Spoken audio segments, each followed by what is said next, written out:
This little detail right here is something that I know many might not care about or notice to such an extent, but seeing a paladin light their shield just reminds me so much of something you would see from, let's say, Dark Souls or D&D, because it's like, when you think of a paladin is supposed to light the way for their comrades. They're supposed to be that shining shield in the darkness, and when I see that moment within this episode, where our main male character, Will, puts a light on his shield, I was like, yep, he really is destined to be a paladin, because that's exactly what I envision a paladin is actually capable of. And like I said, I know it's a very minor detail. I know it's not nothing that's mind-blowing and is going to make everybody like, whoa, that's crazy.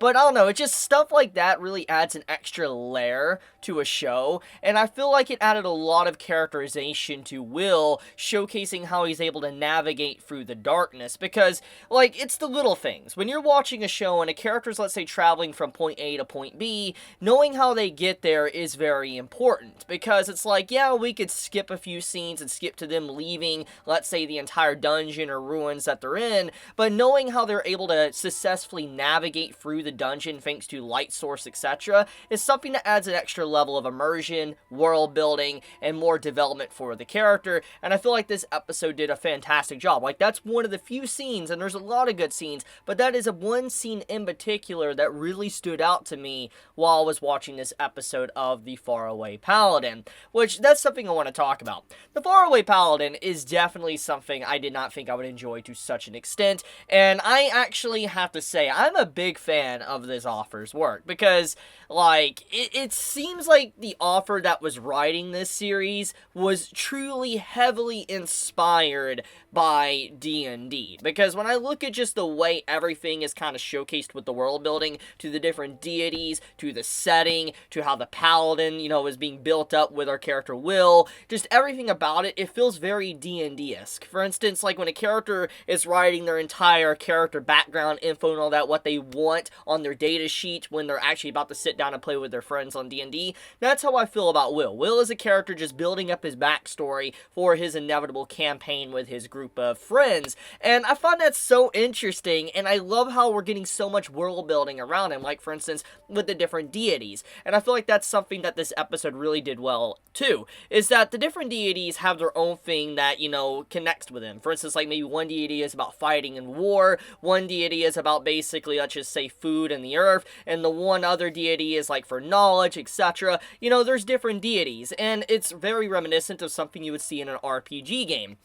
Every RPG game, I think, anyone would know, probably has their own separate deities, gods, angels, etc. And when you see that kind of showcased throughout this episode, it's another layer of immersion that can really just get you immersed. And this is one of the big reasons why I love Mushoku Tensei so much, is because they went the extra mile. The writer of Mushoku Tensei went the extra mile, and the animators went an extra mile to make the anime super freaking good. And that's how I feel about the Faraway Paladin. Now, I don't feel like it has the exact same budget as, let's say, Mushoku Tensei, but it's clear as day that the author's writing style and skill at writing is shining through the anime, and it's definitely inspiring to say the least, because it's like, there's a lot of love, there's a lot of passion, and I could feel it with the character, I could feel it with the way the world is built up. It feels organic, it doesn't feel like just a setting, like a play. It feels like the world is actually alive, thriving, and moving, even if it is a world so far from what we've seen, just undead around. Kind of ironic to think about. But yeah, I feel like the Faraway Paladin is, so far with 2 episodes deep, definitely a standout show from this anime season. So let's dive in a little bit deeper into what this episode had and why it's actually good personally for me. So, the whole Gus scene. The Gus scene is easily one of the most important moments I think we've gotten so far from the anime, because Gus has been the teacher of Will since episode 1. Ever since he was a child, he's been taught everything he knows, all the knowledge of the world, the different deities, etc., thanks to Gus, all the magic, everything. And Gus, you know, having a brief fight with him in the middle of the episode is very jarring, and scary, and it makes you wonder what was really going on there. What was the motive of Gus attacking Will like he did? And there's multiple different directions that the story can take thanks to this.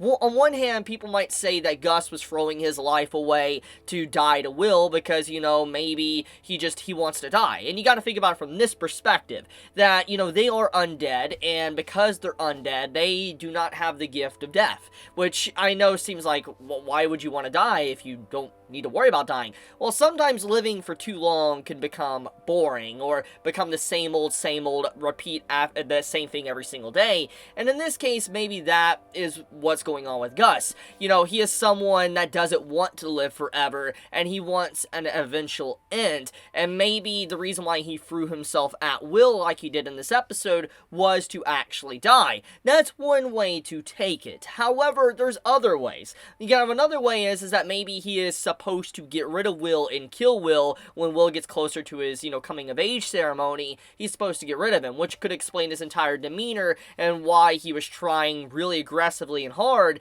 to get rid of Will in the middle of the episode. Now, obviously, Will did kind of debunk and rip apart that theory, basically saying that if Gus truly intended to kill him, he could have easily put fire everywhere and just suffocated him and crumbled the tunnel and all that, and he would have been fine because he's a ghost. He could just go through the walls and stuff. So, yeah, Gus didn't go all the way, but who's to say that maybe the oath that he has with his god of undeath isn't telling him to actually get rid of Will? And so he used some weird trickery to get around that type of obligation to give Will a chance to get rid of him. That is a possibility.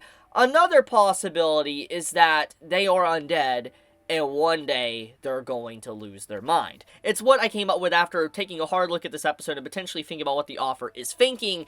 I feel like Gus, Blood, and Mary are going to become like the typical undead that you would see in normal fantasy stories, mindless. I feel like once Will becomes a certain age and a certain amount of time passes, our characters will lose their mind, and Will be forced to take them down. And maybe the reason why Gus went at Will like he did was because he wanted to die while he was still himself, instead of dying as a mindless undead and would potentially even harm Will. I feel like that is a potential possibility. I'm more inclined to believe that over anything else, which also makes me wonder if they are going mindless, what is the reason for them going mindless? Is it purpose? And this is the Dark Souls vibes I was, getting at, is that when you think about the overall moral or the message of, let's say, Dark Souls and going hollow, it's people trying to find purpose. And when you lose your purpose, you no longer have a purpose, you go hollow, you lose yourself. And I wonder if that's what's going to happen to Gus and all the others. Once they lose their purpose in life, or, in their death, they will go mindless and they'll become husk of their former self. That's what I believe, because we gotta look at what happened with Gus, with Will, is that Gus only put 2 books on the table after that little brief mock fight, and, Will's like, wait, this is it? And then he's like, oh, I have something even more important to, show you. Get a bunch of coins and all that, and then, he starts to do, like, gambling and stuff with Will, which, when you look at that situation, it kind of implies that Gus doesn't have anything else to teach Will. He's taught Will everything he knows, he has nothing left to really offer him, and so his purpose is done, which I feel like is the reason why he rushed at Will to potentially die against him. And if it goes along with my theory that they will lose themselves, especially if they don't have purpose, it fits more in line with that. So, I don't know, I feel like that's what's going on. But let's look over at Blood for a second, how this kind of correlates. Gus mentions to Will, like, hey, Will, I want you to try to lose to Blood without him noticing that you threw the match. And the way this is kind of showcased is makes you wonder, like, okay, why would he need to do that? Why would Will have to throw the match? Well, it goes back to what I just said. If Will is able to defeat Blood, then Blood most likely has lost his purpose, which means that he might go mindless, which means that Will need to get rid of him. Or, hypothetically, it has something to do with an oath. We found out at the end of the episode that depending on what god or deity you choose, you have to take an oath, and however strong the oath is, there is also repercussions. You have to follow that strict line. It's very reminiscent of how a paladin is. A paladin has to make an oath. They cannot break their oaths. They have to, let's say, slay the undead, do righteousness, and they are not able to break the law. That's usually the typical oath of a paladin. It can definitely vary and extend to a certain degree, but overall, a paladin definitely has a righteous type of oath. And if you think about Blood's oath most likely has something to do with fighting. If, let's say, Will is to defeat Blood, Blood might have to just say he's done and give up his life. Maybe that's what his oath has something to do with. And since technically he has forsaken his original god to go with the god of undeath, you know, it's possible that the repercussions of losing would be even worse than normal, than what's going on with Mary in the last episode that we saw. That is food for thought. Now, another one to look at is Mary as well. What is her purpose? If we're going along with the theme of purpose, hollows, and losing your mind, Mary, she has a purpose of being a mother figure to Will, and once Will becomes of age and he's his own man, she does lose her purpose as well. But on top of that, if he is able to select his own deity and who he will follow, Mary has effectively done her purpose, because that was her entire objective, when you think about it, was to raise Will as a good mother figure for him to, you know, make sure he goes into a strong man, and on top of that, she wants him to be able to live on his own and have a god to be able to look at. And I feel like that is her purpose. And so once, you know, he chooses whatever deity he wants and, you know, he's able to come of age, Mary will lose her purpose and then she probably will go mindless as well. So yeah, that's my overall thoughts. I feel like this is a really good episode for a lot of thought-provoking moments, and I especially love the way the magic system is being used and incorporated to also the weapon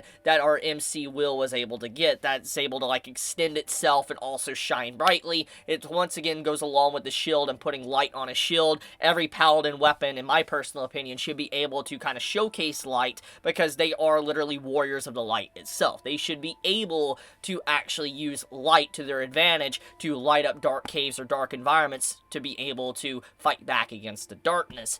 But that's my personal thoughts of episode 2. It's a good episode, and I love this series, and hopefully more people get into this anime and give it a shot, because it's definitely not a series you should write off and throw to the side. It is an easy, standout anime from fall, and I cannot recommend it enough. But I'm going to leave it at that. You all have a wonderful day, or not, wherever you live. Be safe, stay healthy. Chibi out.